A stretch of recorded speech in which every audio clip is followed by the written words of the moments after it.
ओम शांति। प्रातः क्लास चल रहा था 8/10/1966।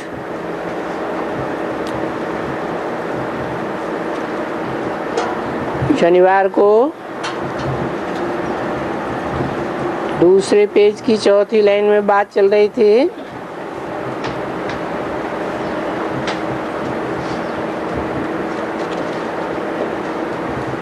कि स्नान करने की कोई बात नहीं है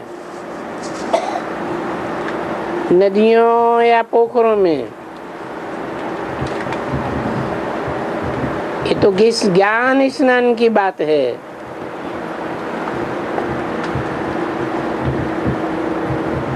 शास्त्र पढ़ने की भी कोई दरकार नहीं है।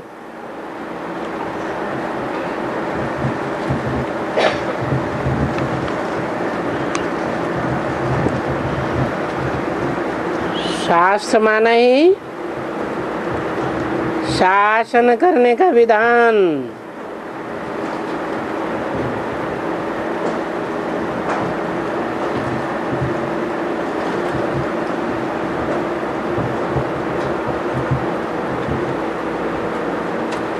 ये मनुष्यों के बनाए हुए हैं।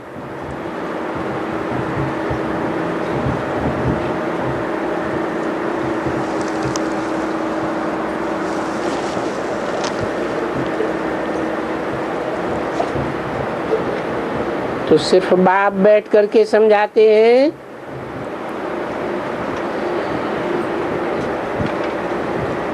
क्योंकि पतित पावनी ये गंगा आदि नदियां नहीं है।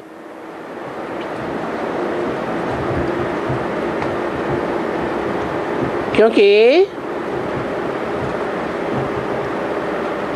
ये पानी की नदियां हैं।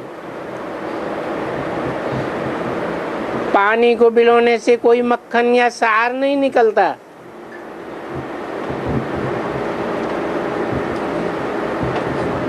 वो पानी की जड़ नदियां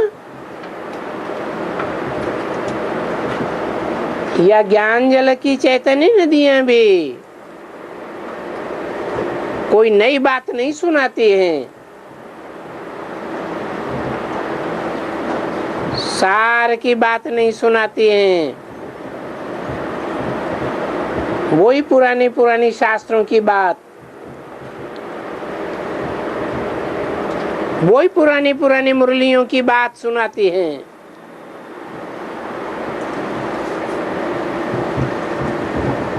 सार की बात तो शिव बाबा आकर के सुनाते हैं।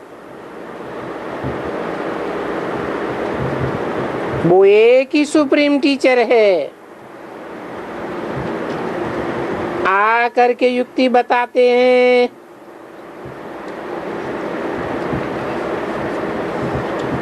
और युक्ति लाते हैं एक दफा, सारे कल्प में एक दफा। और सारी दुनिया एक दफा में ही पतित से पावन बन जाती है।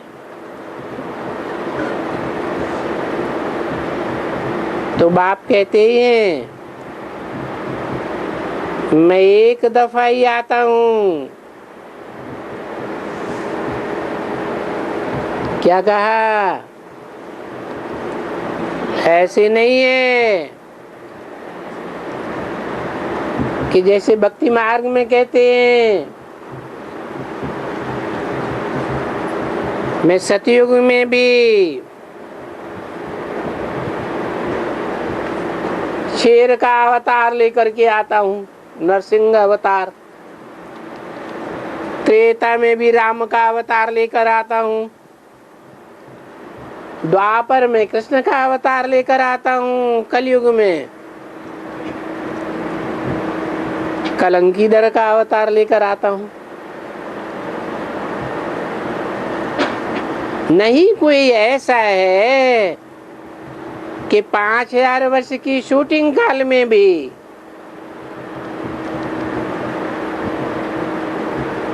सतयुग की शूटिंग में कोई सन 36 में आता हूँ।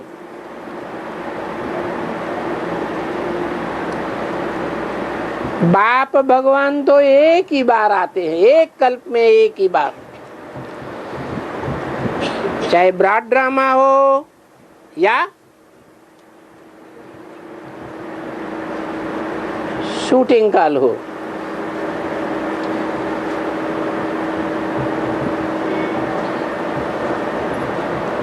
भगवान बाप को गॉड फादर कहा जाता है।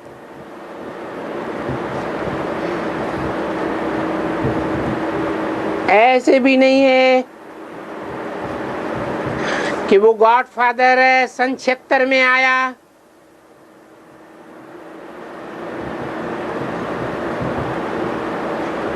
त्रेता युग की शूटिंग के आदि में आया।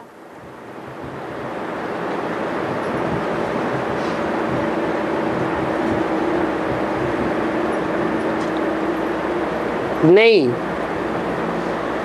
मैं बार बार नहीं आता हूं।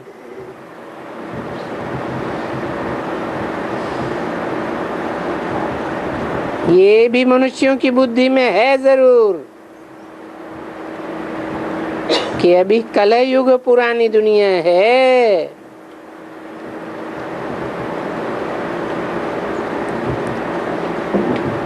और सतयुगी नई दुनिया आनी है, जरूर आनी है।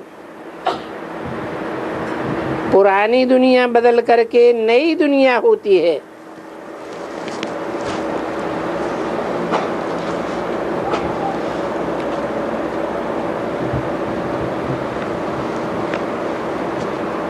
उस समय में बाप को आना है, तो कब आना है? पुरानी दुनिया बदल के नई दुनिया आना है। हाँ, तो कब होती है? 1936 में होती है कि 1976 में होती है?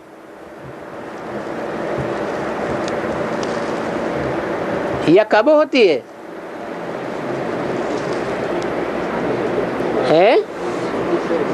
भगवान बाप को कब आना है?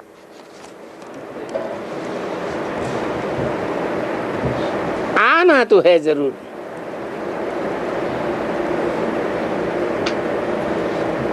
क्योंकि नई दुनिया की स्थापना और पुरानी दुनिया का विनाश करना उनका ही काम है।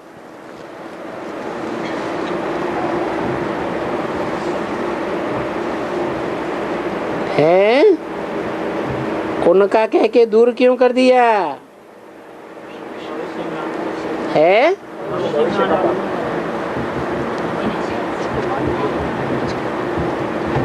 गायन है, चित्र हैं उनके, परंतु वे भक्त मनुष्य इतने मूढ़ बुद्धि बन गए हैं, माया ने इतने ही तमो प्रधान बुद्धि बनाई है कि कुछ नहीं समझते हैं।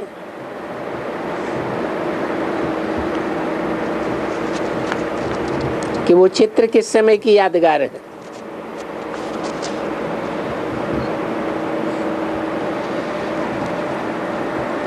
और वो गायन किस समय का है? अभी का गायन, समय का गायन, अभी का गायन है। अभी नई दुनिया पुरानी दुनिया खत्म और नई दुनिया आ गई, में तो हो रहा है। अंत में हो, कभी कहते हैं अभी, कभी कहते हैं गा।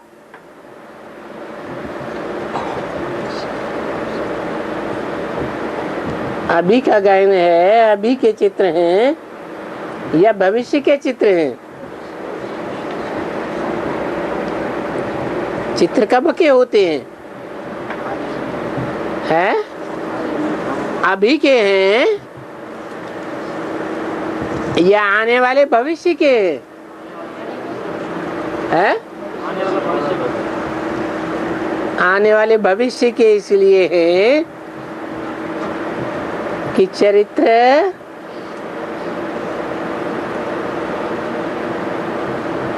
जब संपन्न स्टेज में पहुंचता है तो संपूर्णता की यादगार चित्र बनाए जाते हैं।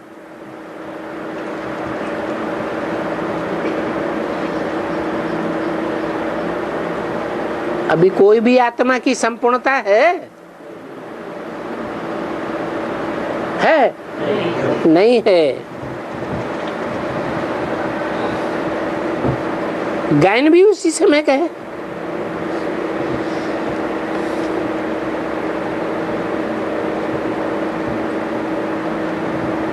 देखो कितनी तुमको मेहनत करनी पड़ती है।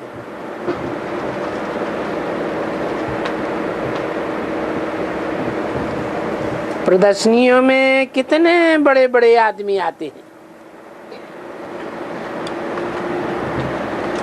आगे चल करके ये सन्यासी भी बड़े बड़े आने लग पड़ेंगे।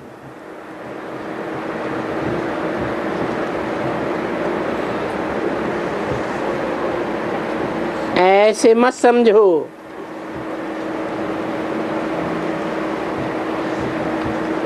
वो नहीं आएंगे।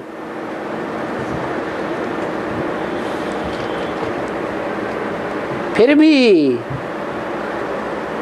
आने वालों में कोई समझेगा कोटों में एक,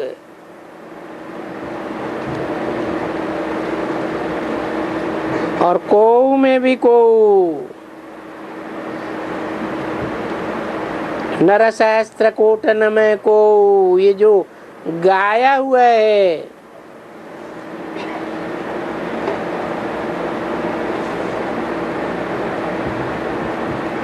तो जब कहा जाता है कोटन में को तो समझाते हैं, तब तो कहा जाता है ना।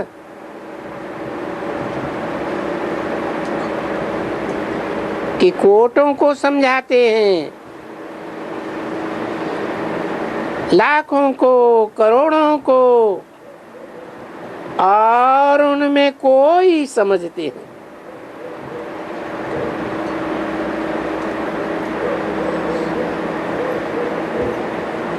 तो ये बात समझाते हो ना। करोड़ों को, कितने को समझाया होगा है? अभी तक कितनों को समझाया होगा?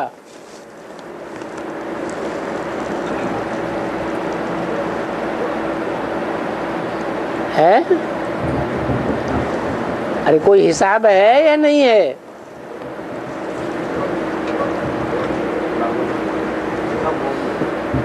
बहुत माने कितने हैं? 77 में प्रदर्शनी अंक की किताब निकाली थी।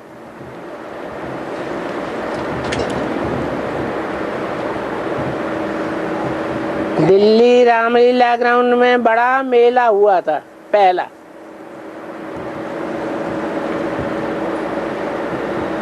उस किताब में लिखा था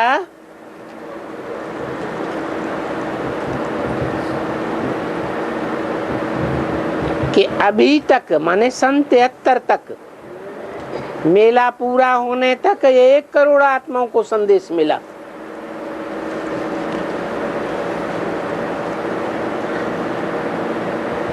तिहत्तर के बाद सन 76 आया, 76। 36 से लेकर के 76 तक कितने साल हुए? 40 इयर्स।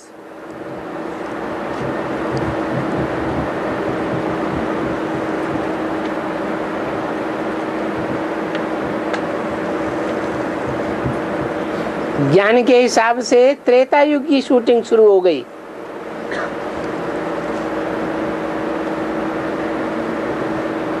राम वाली आत्मा षष्ठी चक्र के हिसाब से प्रत्यक्ष होने लगी। 40 वर्ष में सत्युग की शूटिंग पूरी हुई। 76 में। और 73 में कितने लोगों को संदेश मिला है? 1 करोड़ को। तो 76 तक कितने लोगों को संदेश मिलना चाहिए? 2 करोड़ को।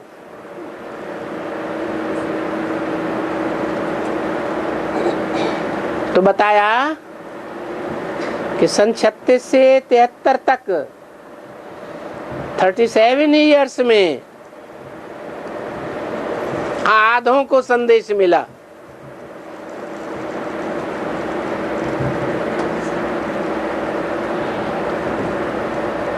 तो 73 से लेकर के 76 तक 3-4 साल में आधों को संदेश कैसे मिल जाएगा?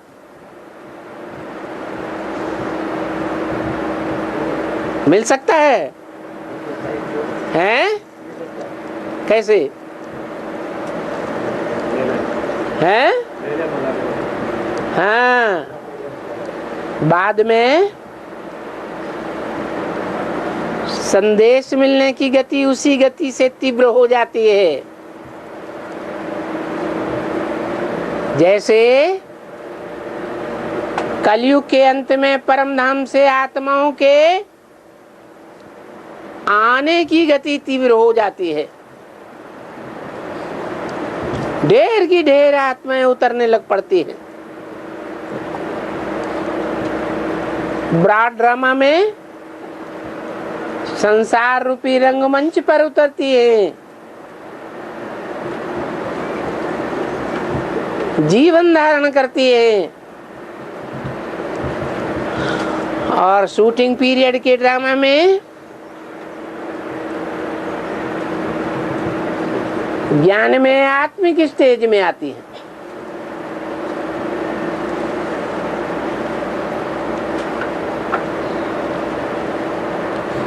आत्मा का परिचय मिलता है।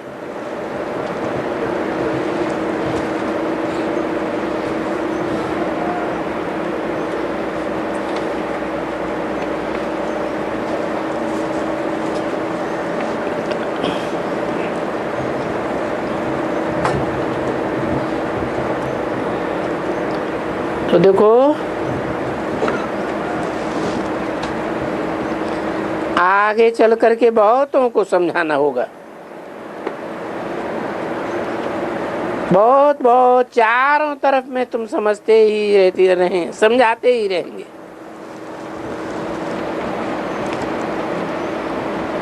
आखिरी में तुम्हारी ये समझानी अखबारों में भी पड़ेगी।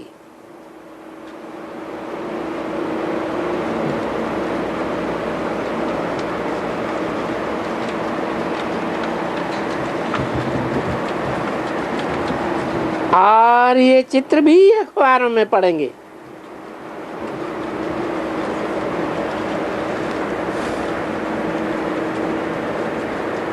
धीरे धीरे सब कुछ पढ़ेंगे ना बच्ची। ये सीढ़ी जो है ना, ये भी अखबारों में पढ़ेगी।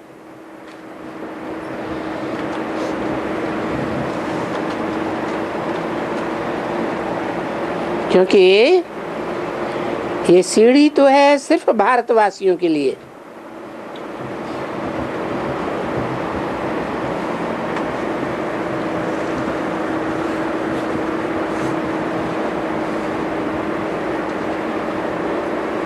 फिर पूछेंगे,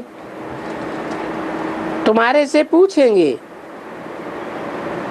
कि ये इतने जो बाकी धर्म वाले हैं विलायत में, वह यहाँ भी हैं,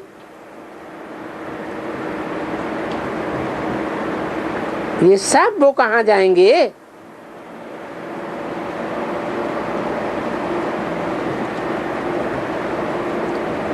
पर जब यही खत्म होते हैं तो उनके साथ वो खत्म भी होने का है जरूर। क्योंकि ये जब बैठ करके बाप से इनहेरिटेंस लेते हैं, पुरुषार्थ करते हैं, तो उनको तो चाहिए। बाकी कयामत का समय सो भी गाया हुआ है कि भाई जब पिछाड़ी आती है कि कयामत का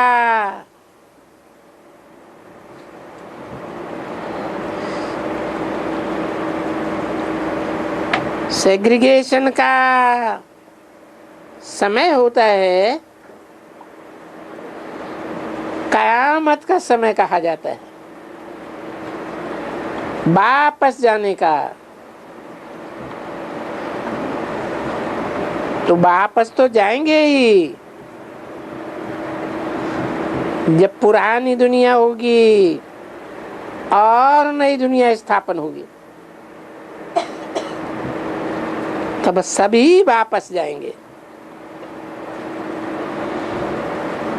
तो ये समझाते भी रहते हैं कि भाई सबको वापस जाना है, यानी विनाश होने का है। गाते भी रहते हैं,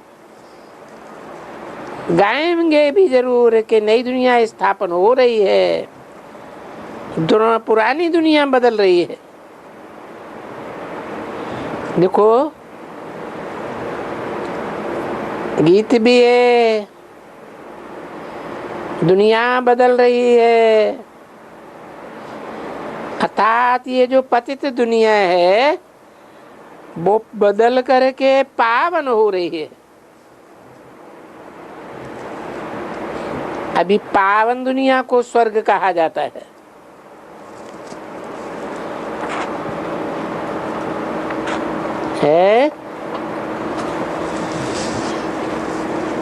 पतित दुनिया को नरक कहा जाता है। क्यों?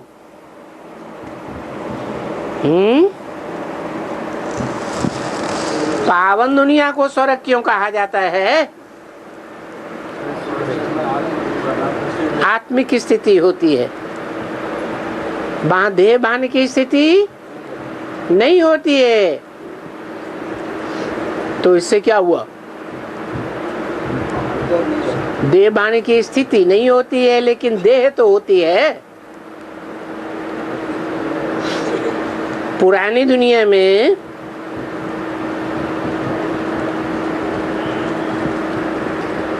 पतित दुनिया में आत्मिक स्थिति नहीं होती है, देहभान की स्थिति होती है, लेकिन आत्मा तो होती है ना। तो पावन दुनिया को स्वर्ग क्यों कहा जाता है? क्योंकि पावन दुनिया में जो आत्मिक स्थिति होती है वो स्थिति ही स्वर्ग कही जाती है। स्व माने आत्मा, ग माने गया। कौन सी स्थिति में गया? आत्मिक स्थिति में गया। और पति दुनिया को नरक कहा जाता है।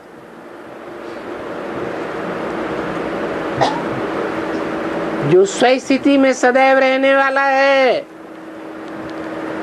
वो स्वर्ग बनाता है,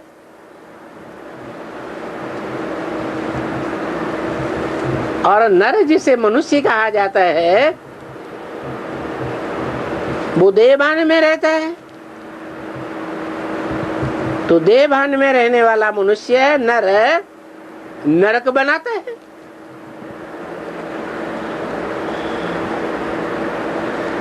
अभी देखो इस दुनिया में आते भी पतित हैं।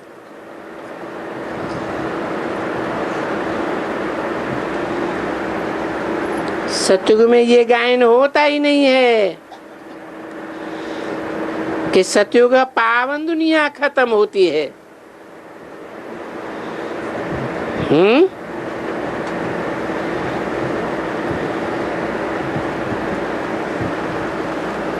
पतित पुरानी दुनिया खत्म होती है या पावन दुनिया खत्म होती है? है, पतित पुरानी तमो प्रधान दुनिया खत्म होती है। क्यों? क्योंकि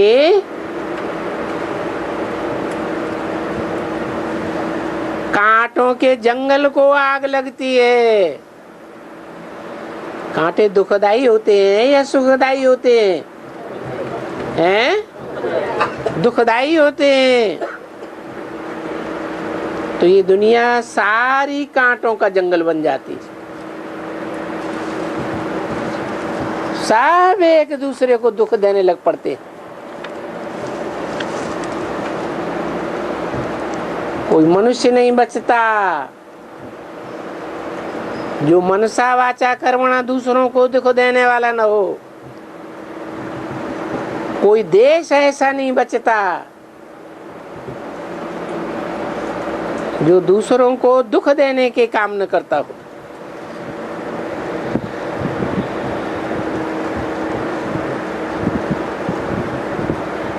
तो फूलों के बगीचे को कहा बाग नहीं लगती? क्यों? है, फूलों के बगीचे में जल होता है। ये भी ब्राह्मणों की दुनिया है। इसमें भी आग लगेगी या नहीं लगेगी? है? नहीं लगेगी। सदा ही फूलों का बगीचा रहेगा ब्राह्मणों की दुनिया में, रहेगा। अभी भी फूलों का बगीचा है? सब खुशबूदार फूल है कि बदबू वाले बेबिचारी फूल भी हैं या नहीं है? तो बदबू छोड़ते हैं तो दूसरों को दुख होता है ना, तकलीफ तो होती है ना। तो चाहे ब्राह्मणों की दुनिया हो, शूटिंग काल में, और चाहे ब्रॉड दुनिया हो,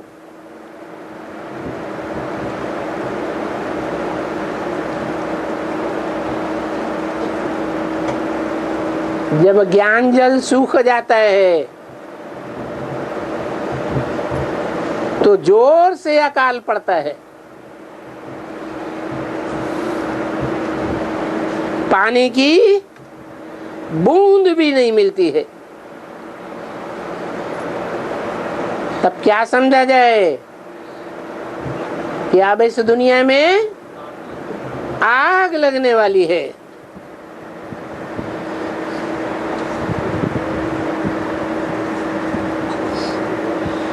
तो यहाँ ही गाते रहते हैं दुनिया बदल रही है। अभी कौन सी दुनिया बदल रही है? ये कलयुगी पतित दुनिया बदल रही है। अभी ये भी तो समझ की बात है ना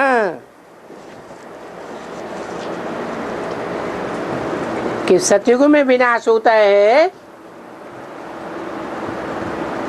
या कलयुग में विनाश होता है? पूरा बदलाव कहाँ होता है? कलयुग में बदलाव होता है। या तो जब स्वर्ग पूरा होता है तब बदलाव होता है,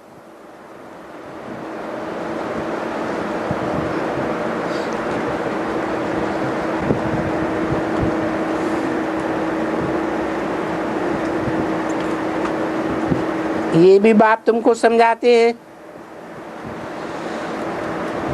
कि दुनिया वालों को कोई ये बात मालूम नहीं है। साधु संत महात्मा को ये बात मालूम ही नहीं है कि दुनिया बदल रही है। सिवाय तुम्हारे दुनिया में कोई भी नहीं जानते। तो जब कि दुनिया बदल रही है तुम बच्चे जानते हो कि बरोबर ये नरकवासियों का विनाश और स्वर्गवासियों की स्थापना। क्या कहा है? स्थापना किसकी होगी? स्वर्गवासियों की। स्व माने आत्मिक स्थिति में जो रहेंगे, आत्मिक स्थिति के वासी जो बनेंगे, उनकी स्थापना होगी।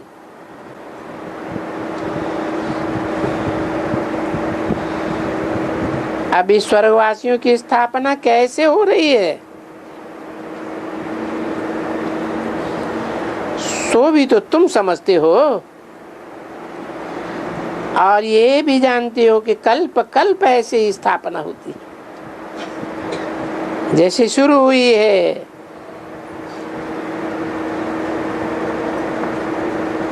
अभी भी तो बहुत बरस पड़े हैं ना।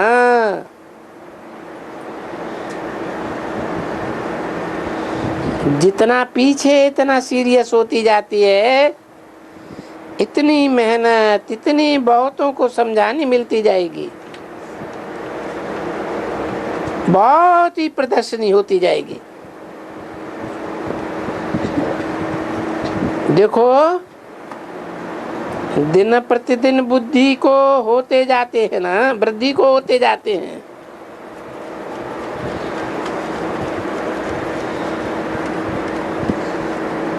कितनी चिट्ठियां लिखनी हैं,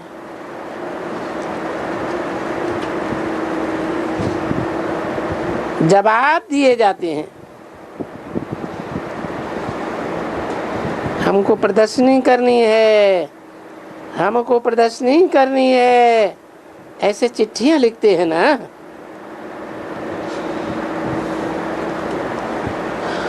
तो देखो प्रदर्शनी के भी चित्र बने,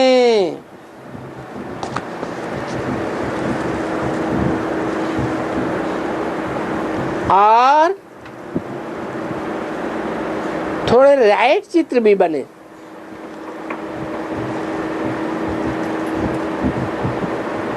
थोड़े राइट चित्र कौन से बने हैं? प्रदर्शनी के ढेर भी चित्र बने, और उनमें थोड़े राइट चित्र बने। कौन से हैं? अरे बाबा ने जो साक्षात्कार से बनवाए वो राइट, और मनुष्यों ने मन मत पर या माया की मत से प्रेरित होकर जो बनाए उनको राइट नहीं कहा।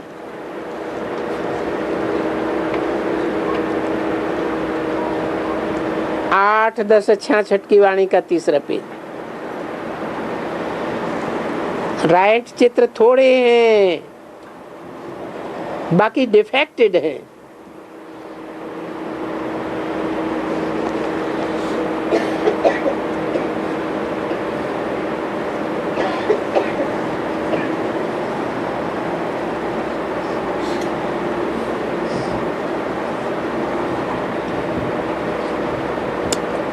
अभी वो बेचारे वहां बनाते रहते हैं।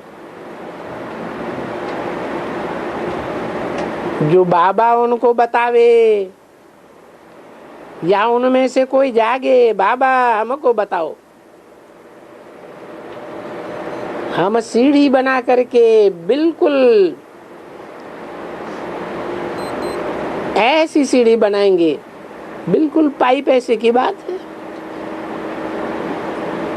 बाबा रोज रोज कहते हैं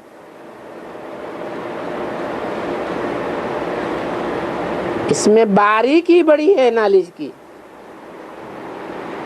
किसमें है?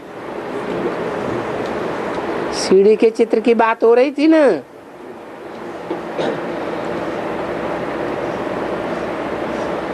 वो एकदम जो भी साधु संत, ये सन्यासी, ये कांग्रेसी वगैरह एकदम शर्मनाक हो जाएंगे।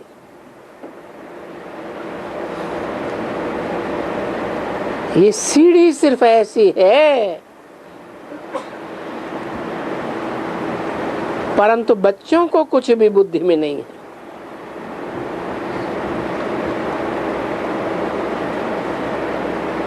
पारस बुद्धि होनी होती है सर्विस करने से।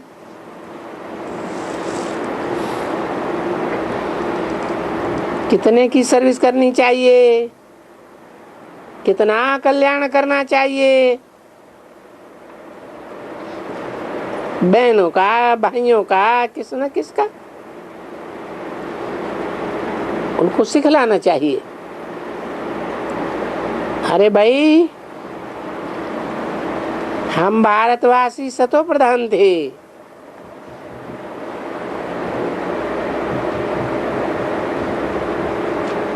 अभी युग बदल गए, हम तमो प्रधान बन गए। अभी फिर हमको सतो प्रधान बनना है। बाबा कहते हैं, सिर्फ बोलते हैं कि हे मन, अब तू मुझे याद कर।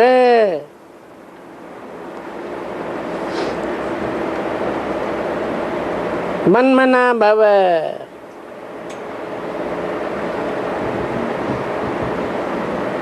ये गीता में अक्षर है ना।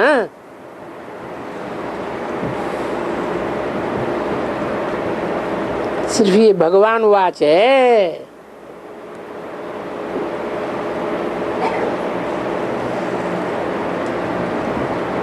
कृष्ण भगवान को तो नहीं कहा जाता है, एकदम कभी नहीं कहा जाता। वो तो पूरे 84 जन्म लेते हैं। उनको कोई भगवान कैसे कह सकते?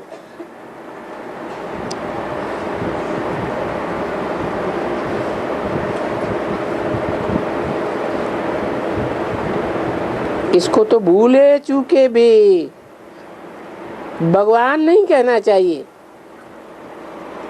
किसको है? जो 84 के चक्र में आते हैं, उनको भगवान कैसे नहीं कहा जाना? क्योंकि 84 के चक्र में तो उतार भी है और चढ़ाव भी है।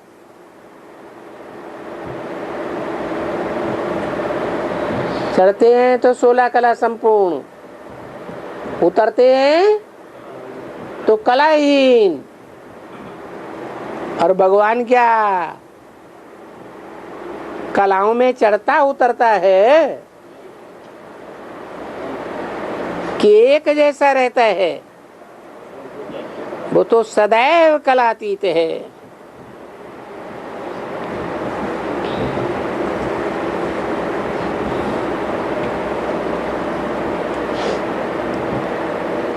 तो कृष्ण को तो भूले चूके भी भगवान नहीं कहना चाहिए। और गाते भी हैं, अरे वो जो कृष्ण था ना सतयुग में, और वो जो अंत का जन्म है,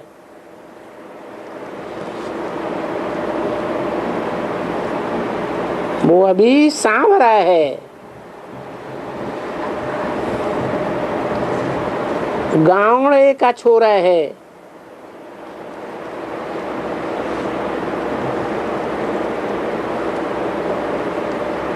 क्या कहा है?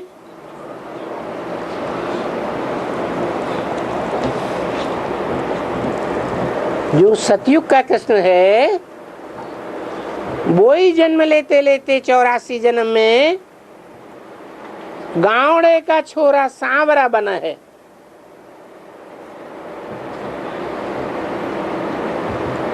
उतर गया कि चढ़ गया है?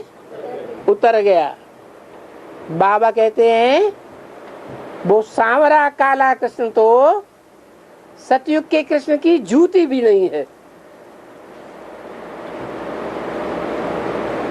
वो भगवान कहां से हो गया?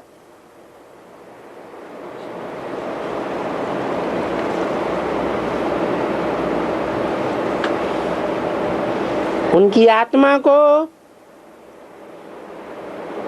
जो 84 जन्म भोगती है वो गावड़े का छोरा हो जाता है, तमो प्रधान बन जाता है एकदम। फिर बाप आकर के उस गावड़े के छोरे को सलोना बनाते हैं। पहले तो गावड़े का होता है ना। देखो हमारे पास वो भी देखो,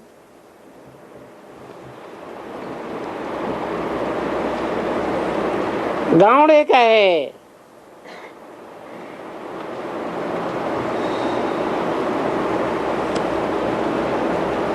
ये विश्व रतन,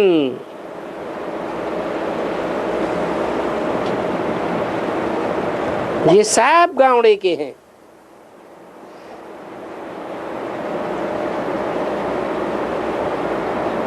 किससे किसको टैली किया है?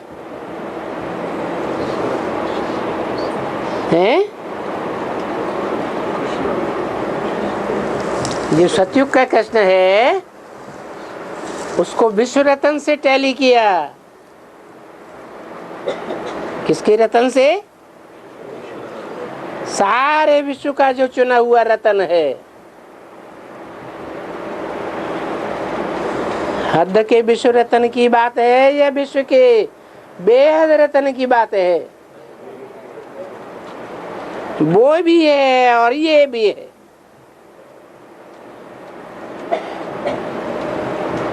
ये सब गावड़े के हैं। विश्व रतन भी गावड़े का है और ये अंतिम जन्म में ब्रह्मा दादा लेखराज भी गावड़े का है। ऐसे गावड़े के छोरे को आत्मा है ना उनमें बच्ची। अभी उनकी आत्मा जानती है कि हम तो विश्व के मालिक थे,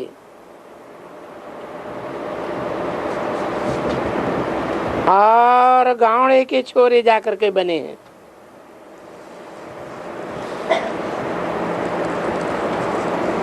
अभी बड़ा बाबा आकर के हमको विश्व का मालिक बनाते हैं। बड़ा बाबा कौन और छोटा बाबा कौन है? बड़ा बाबा आकर के हमको विश्व का मालिक बनाते हैं।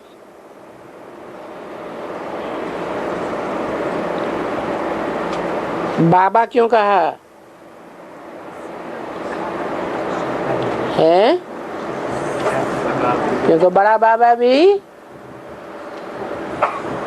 साकार और निराकार का मेल है। और छोटा बाबा कौन? ब्रह्मा बाबा, वो भी साकार कृष्ण वाली आत्मा अंतिम 84वें जन्म में, और उसमें निराकार शिव, निराकारी आत्मा, दोनों का मेल बाबा है। तो देखो कितनी खुशी होनी चाहिए, कितना दिमाग पूर्ण होना चाहिए। अभी उसके लिए कोई बड़ा कपड़ा ऐसा नहीं पहनना चाहिए।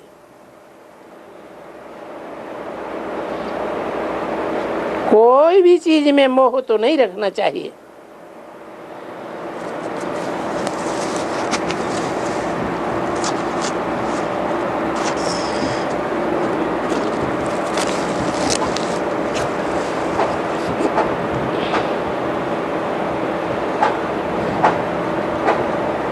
ये गुप्त है।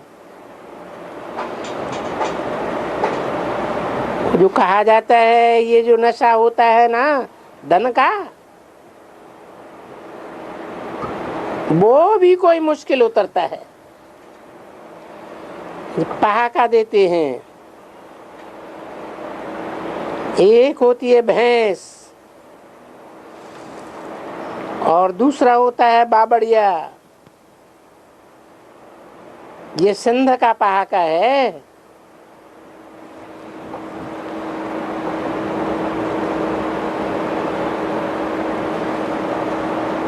ये अपने दूध का उनमें वो नशा रख सकते हैं अंदर में।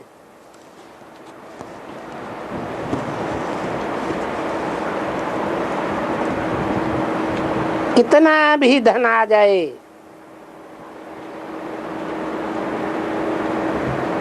तो एकदम नहीं उछलना है।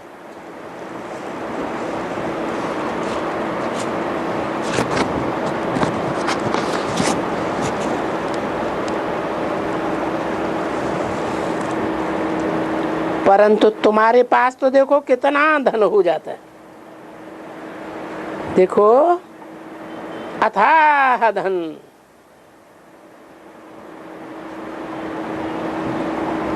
पर तुमको कोई मजबूरी है इस किस्म की? कुछ भी नहीं, बिल्कुल सीधे साधे। बाप ही बैठ कर देखो, कोई बात की मगरूरी है? कितना निरहंकारी बाप, और कितना ज्ञान बुद्धि में रहता है। अरे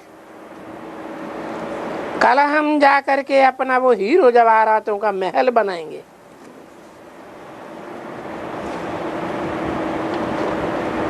वो जो पढ़ाई होती है बैरिस्टरों की,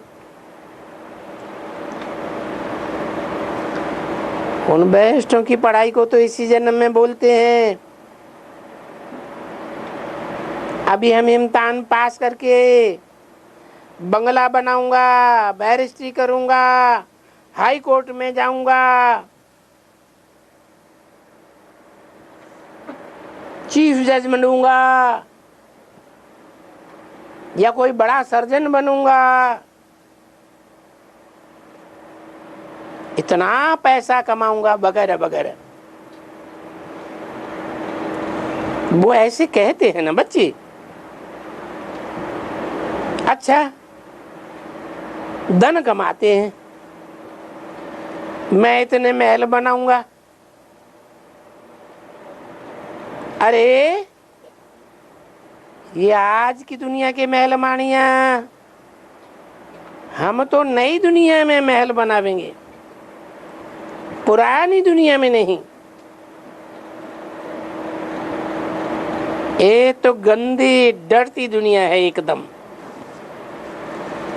देखो कितने छी छी जीव जंतु हैं,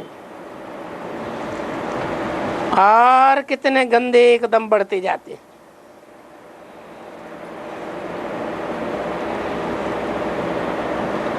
अभी हम कल ऐसी डर्टी दुनिया से, इसको कहा जाता है डर्टी है ऐसी दुनिया, पुरानी दुनिया बंजू है एकदम। सो भी किसकी है? मनुष्यों की। तो जगह होती है ईंट, और फिर वो बनते हैं। परंतु ये मनुष्य तो जैसे बंजू हुए पड़े, बर्तन आटे पहनी। इसलिए मनुष्यों को कहा जाता है ये कौड़ी के भी नहीं है,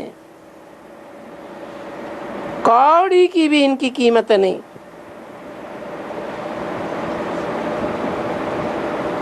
और उन देवताओं का देखो कितना मान है। ये भले सन्यासी, बड़े बड़े शंकराचार्य, वो बड़े बड़े राजा हैं, बड़े बड़े इंस्पेक्टर, ये बिल्कुल बर्तनाटे पहनी कौड़ी के। तो वो देखो इन चित्रों में वो दिखलाना चाहिए ना।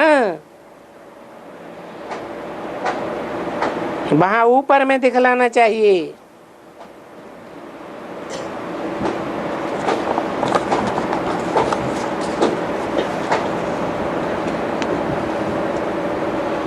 ये हीरे जैसा जीवन,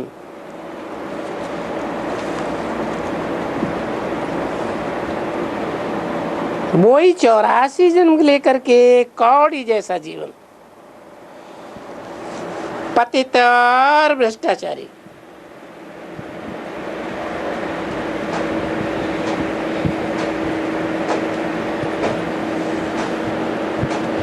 देखो ये नाम कितने हैं एकदम, तो क्लियर लिखना चाहिए। कोई भी आवे तो ये नंबर 1 चित्र, एक बेबी चित्र, दूसरा वो चित्र, उसके सामने रख दो, दोनों इकट्ठा लगा हुआ। अरे भाई देखो ना, यहाँ बाबा ने समझाया ना, कोई पेंसिल लेकर के उसमें लिख देवे सफेद अक्षर में, लाल अक्षरों में, भाई यहाँ 600-700 करोड़ और यहाँ 9 लाख चाहिए, और यहाँ भी तो आते रहते हैं ना बच्चे समझाने के लिए। तो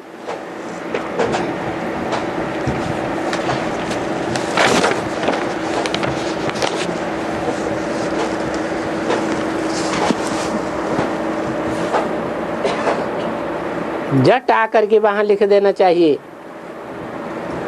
कभी भी कोई आवे तो बोलो, देखो हम जो कहते हैं ना कि 10 वर्ष में हम श्रेष्ठाचारी दुनिया बनावेंगे,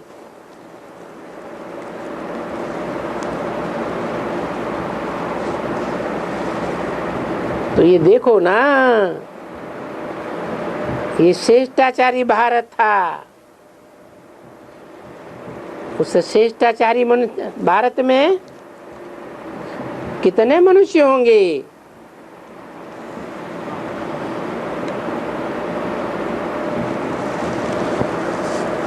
तुम ख्याल करो, 5000 वर्ष पहले ये कितने मनुष्य होंगे?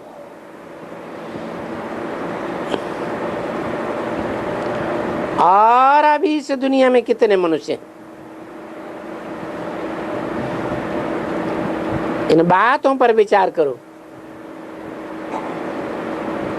अभी ये महाभारत लड़ाई सामने खड़ी है, देखो सभी आत्माएं जा रही हैं ऊपर में मच्छरों के मुआफिक।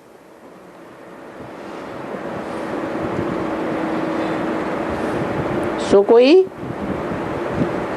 ये तो रिपीट होने की बात है, हो रही है ना बरोबर। देखो यही मूसल है ना जो महाभारत युद्ध में मिसाइल्स थे, लोहे के मूसल कहे गए हैं। कहते हैं यादवों के पेट से निकले। अब उस पेट की बात नहीं है, ये बुद्ध रूपी पेट की बात है, जहां से ये मिसाइल्स रूपी मूसल निकलते हैं।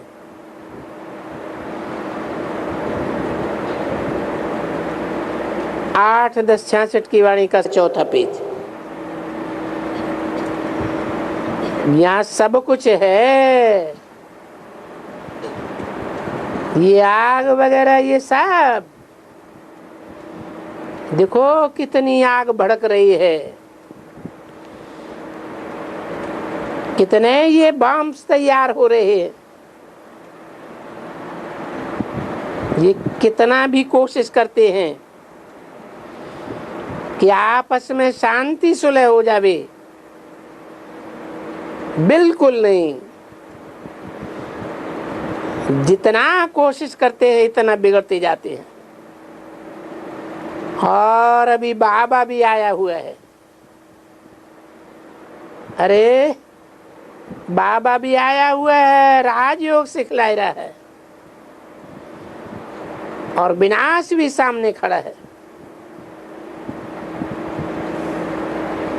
ये अभी तुम बैठ करके सुनते हो अच्छी तरह से। बंडर ये है, बस यहाँ जूती बाहर में पड़ी, तुम्हें अभी जूता भी नहीं है।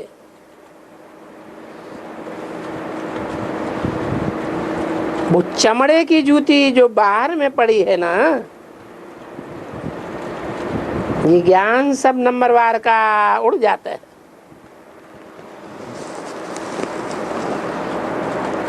जैसे का तैसा एकदम।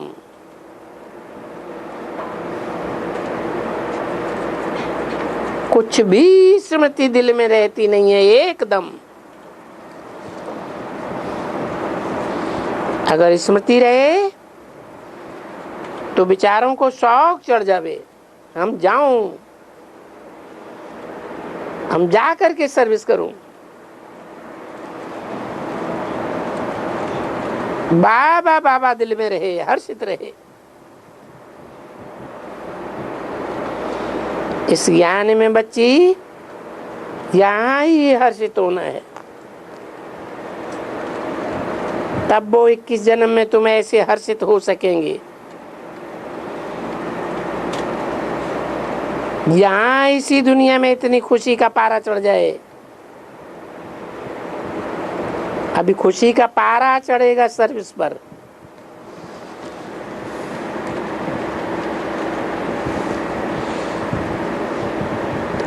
तो देखो अभी सर्विस ही क्या करते हैं। और ये बाबा तो जानते हैं,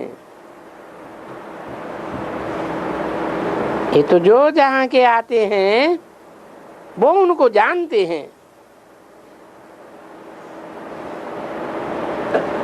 ये बाबा तो सभी सेंटर्स के बच्चों को जानते हैं ना।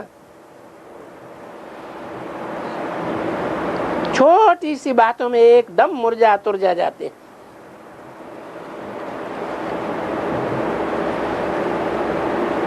अरे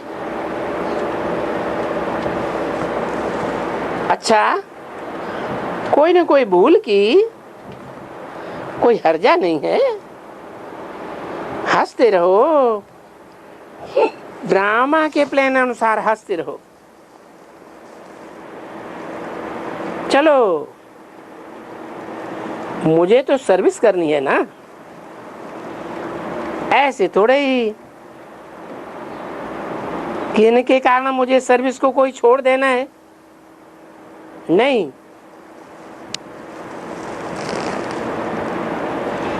रूठ करके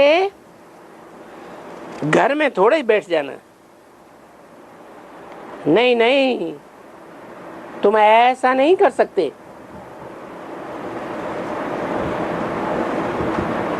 सर्विस तो जरूर जाकर के करनी है। सेंटर्स में, प्रदर्शनी में,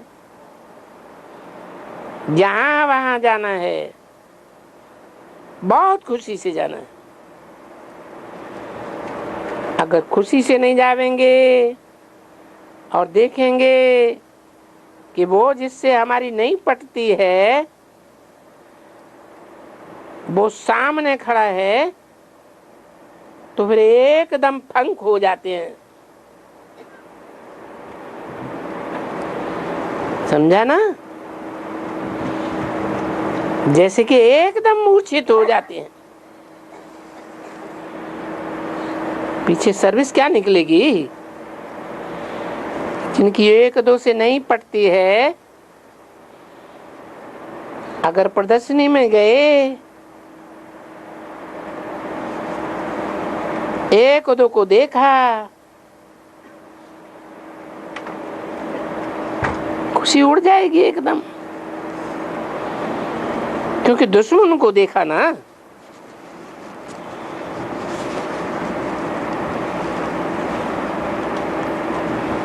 उनको उनका वो सारा परिचय दिल में आ जाएगा। तो फिर सर्विस पर उनकी दिल नहीं जाएगी। किनारा करते करते होता जाता है ऐसे बरोबर प्रदर्शनी। वो प्रदर्शनी में भी होता है, आएंगे यहां वहां देख करके उनको दिल तो लगेगी ही नहीं।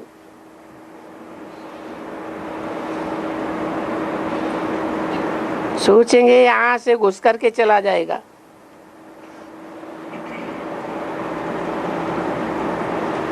बाबा को समाचार तो सब आते रहते हैं, ऐसे तो नहीं है कि कोई का या सभी के समाचार नहीं आते हैं।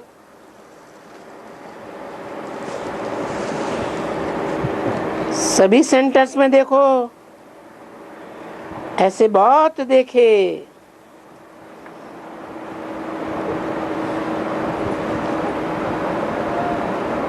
जिनका मुख न मिले दूसरे से,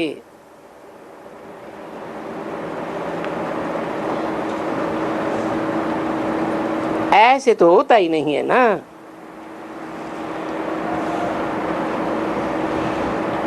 तो वो तो फिर जैसे कि अज्ञानी जीवड़े हो गए।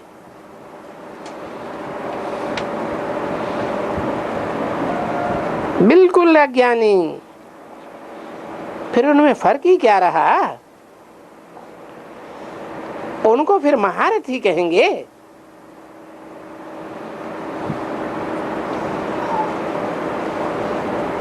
नहीं, वो तो ग्रहाचारी के अंदर आ गए। बल ज्ञान बहुत है, पर ग्रहाचारी आकर के बैठती है देह अभिमान की।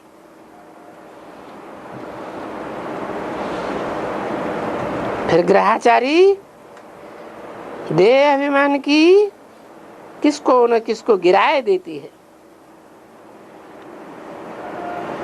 तो पहले नंबर की बीमारी है ये देह अभिमान की, और यही बाबा मत्था मार रहे हैं। अरे बच्चों,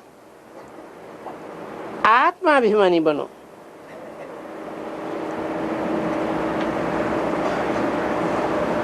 और ये प्यार समझो कि हमको परमात्मा बाप पढ़ाते हैं।